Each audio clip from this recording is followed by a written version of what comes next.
Hello, everybody. We are the SpiffyNeedleGeeks. We got all four of us today. Yes, and finally. we are basically going through one of my favorite video games of all time. You know, grew up with it, played it to death as a kid, and it's probably the only reason why anybody even remembers that the Sega Saturn actually existed. As we fly away into this new Let's Play. Hey, that was a rhyme! Wait, what? I said as we fly away into this new Let's Play. Oh. Okay. Right. Yep, so this game came out in 1995, like I said, for the Sega Saturn, developed by Sonic Team, so same guys that did Sonic the Hedgehog. Actually, this whole game was based on the premise of, hey, what if we took Sonic the Hedgehog and put it in the sky? And thus we have this character, so... For those of you, you might have seen NiGHTS pop up in a bunch of, like, the Sega's crossover games, because NiGHTS, unfortunately, right now has been reduced to Princess Daisy status, where NiGHTS only shows up in crossover games, because God help us if we get another NiGHTS game!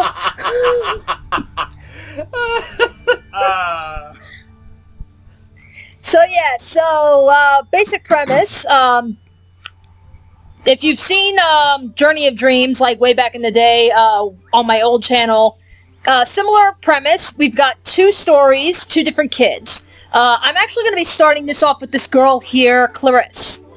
And the story behind her is she's trying to audition for a musical, but she has stage fright.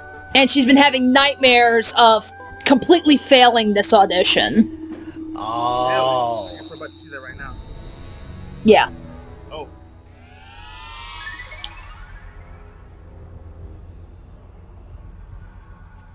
I guess I can see why she would have nightmares about auditions. I mean, look at those guys. Yeah, seriously. Yeah. Pretty intimidating shit. Oh god. Oh god. Didn't even start singing yet, assholes. Better start at least and laugh at her. Your hair looks stupid. Oh, this is trippy. Oh shit! I think she's going through that one tunnel in Willy Wonka.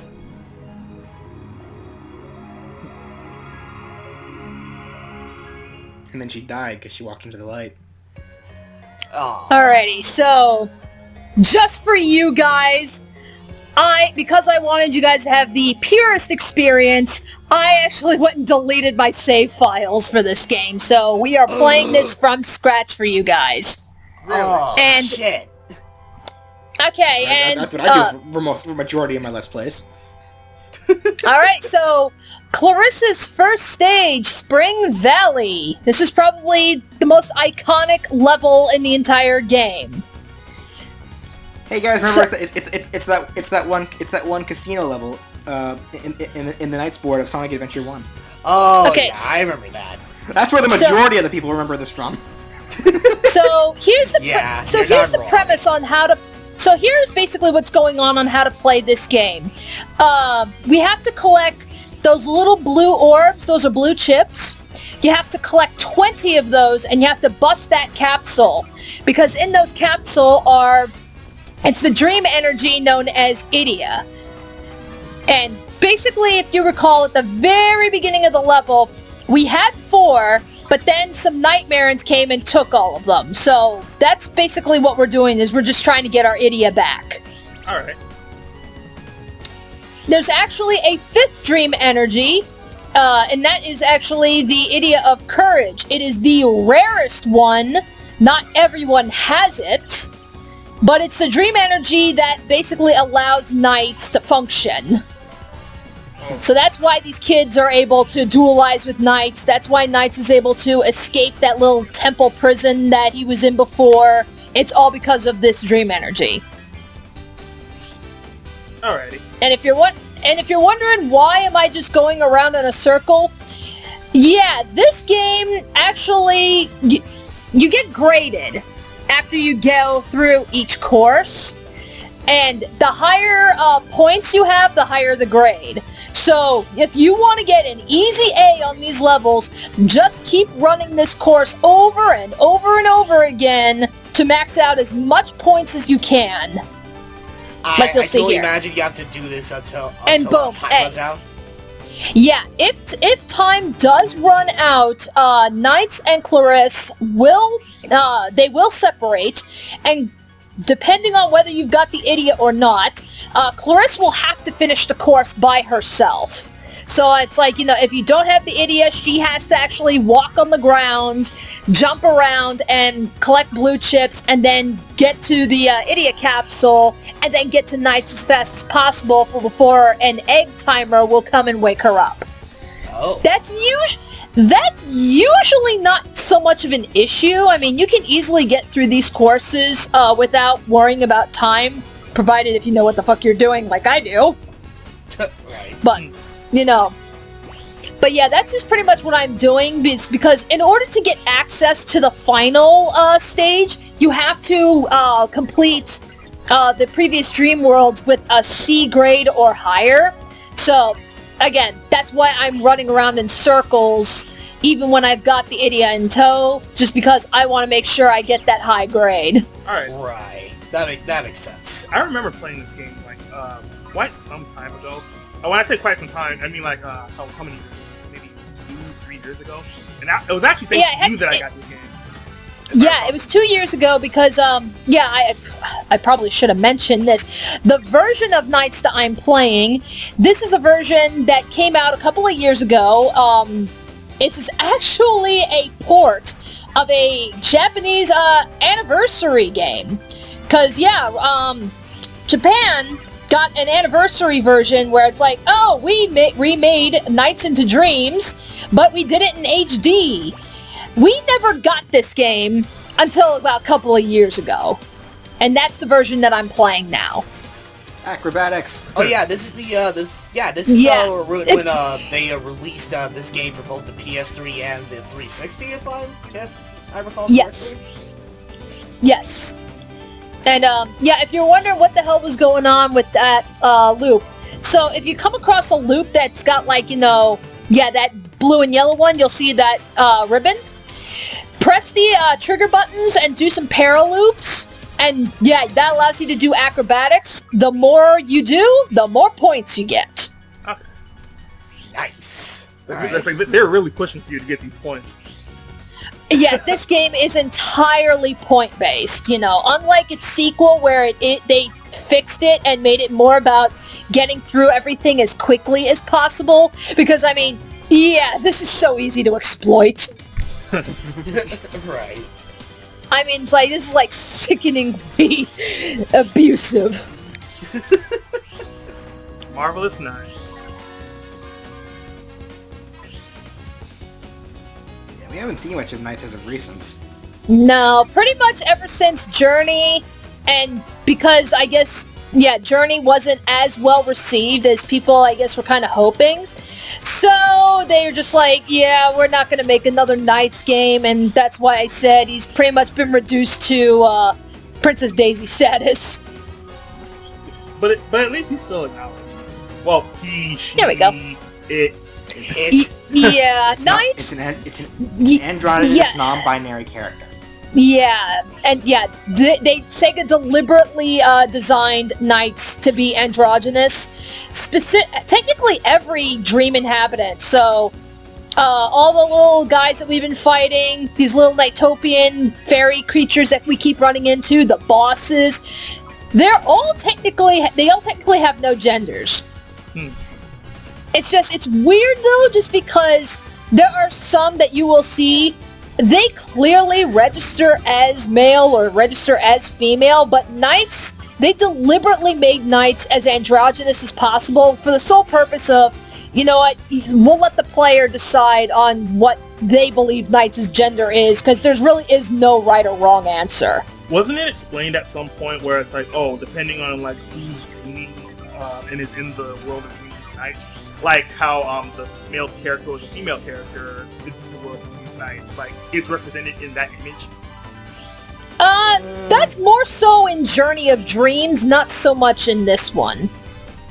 And we have a Nightopian egg! Even then, the two kids in Journey of Dreams can end up sharing dreams, so that would make it a little more difficult, too. Yeah, but it's like, yeah, that one's like a little bit more so in the sequel, not so much in this one. But like I said, it's solely based on, what do you believe, like I said, there's really no right or wrong answer. I mean, again, kind of hard to say in this one because there is no dialogue. It's mostly like grunts and, one words and stuff. We're not dealing with full-blown dialogue like in Journey. Well, not even just that. Like, any other game that I played that has had knights in it, knights always sounded female. So, I don't know. Maybe that's... Okay. And you mean Alrighty. the only game where knights spoke? No. Well, no. I'm like... Okay, games like, so... Mario... Not Mario. God, where's my mind going? Sega Superstars Tennis. That was the same voice. That was the same actress that they used for Knights in Journey. Alright, well, so much for trying to explain how to kill the boss so easily, but I will do it very quickly. That is Gilwing. The object behind killing Gilwing, you have to basically attack its head, and its head will regrow from the tail. So you can, grab and bounce him, you can paraloop the tail, or the more difficult approach to do it, which is what I was doing, paraloop the tail itself. This is the only boss where you can actually one-hit KO. And you actually can get an achievement in this version if you manage to one-hit KO Gilwing. Really? That was a boss.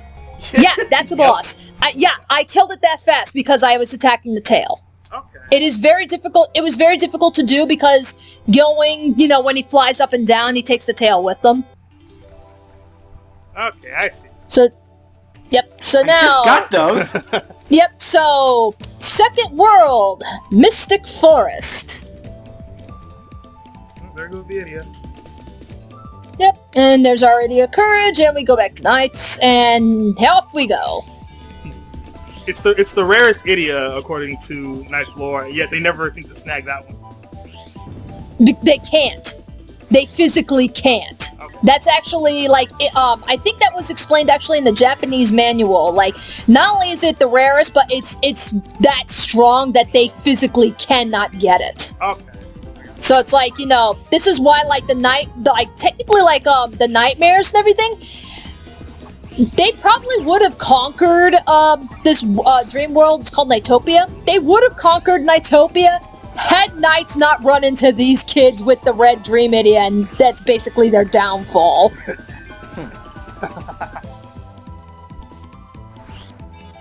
I am kind of laughing though, cause I know Knights makes an appearance in that new crossover comic that Archie's doing between Sonic and Mega Man between Sega and Capcom characters overall.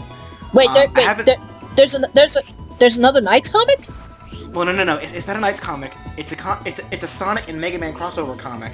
It's the sequel to what they did prior, and Knights is showing up in it. Oh. I might actually... In general, a large cast of both Sega and Capcom characters are showing up. So I don't know the exact plot. I know there's going to be a point where, the main Sonic and Mega Man cast are going to be going around to different universes, collecting more heroes to help them fight whatever it is they're fighting. And I know at one point, Tails is the one who goes to the NiGHTS world because he's trying to find help, and he finds Knights. And I'm laughing at this because Knights is obviously treating Tails like a visitor, and Knights' first reaction is like, do you want to fly? And Tails is just like, well, I can already do that. And Knights just feels so dejected. I gotta find this because.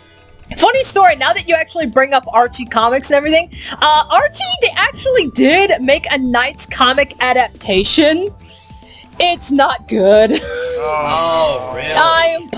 That's putting it very lightly. It's not very good, at all. To be fair, though, it was made before Archie, really, before they really hit their, stride. And, because if you tried reading, the early Sonic comics by Archie, they're not very good either, but it did take some time for them to get their groove, so it's I'm curious to see what they do with Knights now, it can't be any worse than what they did before. I didn't see too much with it, because, all it really showed was, Tails shows up in the NiGHTS world, Knights greets him, Riala shows up automatically, of course, but then whatever the actual thread of the comic was also shows up, Knights and Riala are forced to fight them because they're not just attacking Knights and Tails, they're also attacking Riala. Oh, snap! And when they beat them, Riala wants to continue what he was doing, but then the big boss, what was his face? Big boss in the comic or the big boss in this game? The big boss in this game. What was his name? Wise Man. Wiseman, yeah. Wiseman says no. Go with Knights. Help him out. Get rid of this threat because I won't let anybody else do what it is that I want to conquest. Oh. So effectively, Wiseman forces Riala to help out because Wiseman realizes if I let this threat continue, it's gonna take over. It's gonna take over Nightopia, and I won't be able to. I'm definitely gonna have to find. I'm sure there's pictures around, floating around everywhere. Riala's helping. Yeah, so Riala's helping the good guys in that comic. Sweet. At least they still acknowledge that. Yeah, 'cause that's the thing. It's like, Knights is still around. They still use the characters. They still use the music. But God help us if we get another sequel. I mean, this is a concept that Sega could easily fine-tune and keep working on. Whether or not you like Journey, it's like, I guess that's a matter of opinion. But they can continue building on this easily. And it's like, I don't know why they insist on making another Sonic Boom when you could be making another Knights. Well, I could see a Knight. I'm fucking going there. I could see a new Knights game showing up. Shots fired. I could see a new Knights game showing up on the Wii U. I would actually like that in all honesty. It would be awesome, but I kind of gave up on that dream, no pun intended. I did actually like how the Archie comic also adapted Knights and Riala's paralooping attack, because I saw a quick picture of both of them using it on the main enemy mooks, and when they paralooped, the enemies just fucking imploded. Yeah, well, that is what happens in here. I'm sure you've seen them at some point. Yeah, anything that gets caught in this paraloop, which is, I shouldn't need to explain too much. Trail of sparklies that'll form the paraloop. Enemies or anything that gets sucked into it. So enemies, that's how you can kill them. If you suck up the blue chips or stars for points and everything, that's what will draw everything to you. Okay. So, I mean, yeah, paralooping is very vital, and I'm trying to guide that car. That tree. Also, Yeah. also the Anyway, I'm trying to guide that car into that little garage, because that's... Yep, got it. When you hear that little ding, that means he went into the garage. That's just more points. Oh, okay. I was about to say, I'm not the only one seeing that random car out of nowhere, right? Nope, that's more points. Okay. I thought that was just there. I didn't. And now I'm just... Nope, that is another achievement too. Is guide the car into the parking lot, and yeah, that's an achievement. I can just imagine Knights just doing a hand signal to get the car in the garage. It's like, alright, you good? Oh, that's not an A. Yeah, unfortunately... Okay, if I can say, from personal experience, this boss here, Gulpo, my god, did they make him a bitch in this update? Because this guy was so easy in the original version. All you gotta do is go on these little fish, and they just keep spitting you back and forth so that you can literally drill into him. The thing was, though, I swear, I remembered in the Sega Saturn version, back in the day, whenever you hit him, he'll stay in the center, so all you gotta do is just go up and down saying, okay, where did he go? But you'll notice, it's like, I'm hitting him and he's going off to the side, which is allowing him to shoot those little balls that will attack me if I try spinning. And there's moments that should have fucking hit him. So I I don't know. I don't know what the hell they did in this update, but Golbo was probably the easiest boss in my opinion back in the day. Now he's a little bitch. I mean, look at this. It's like I am down to 40 seconds. Nah, you can't hit me up at all. Yeah, you got him. Fucking fish. Fish! Did that hit him? To be fair, though, if... Yeah, it hit him. Yeah, it hit him. Okay. Like, yeah, if you see he's upside down, then that means you hit him. Okay. And now he's dead. Huzzah! Sushi for everybody! Oh, God, yeah, I think that's like the one... Yeah, it's like... I think that's like the boss I actually, like, cut it real close. Yeah, looks like it. Yeah, it's a B. We'll live. Bullshit.